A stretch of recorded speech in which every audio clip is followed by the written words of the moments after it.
عموماً ہم نے مختلف تحصیلوں میں مختلف ایریا میں اور زیادہ تر بارڈر کے ایریا میں ہم نے وہاں پر سروے کر لیا، اور وہاں پر ہم نے وافر مقدار میں جو زیتون کی وائلڈ آلے موجود تھے اس میں ہم نے اس کو آئیڈینٹیفائی کیا، اور بعد میں ہم نے جا کر اس میں ہم نے گرافٹنگ کر لیا۔ تو گرافٹنگ کا جو ریش ہے وہ انتہائی کامیاب رہا۔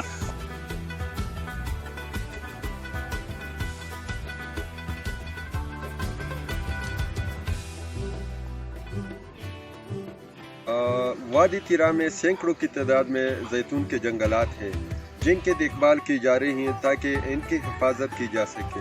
اس علاقے میں نوجوانوں کو مستقبل میں روزگار کے وسیع مواقع ملیں گے۔ زیتون کے جنگلات کے گرافٹنگ کے لیے فرنٹیئر کور نارتھ اہم کردار ادا کر رہا ہے۔ ہم اس پر ان کے شکریہ ادا کرتے ہیں۔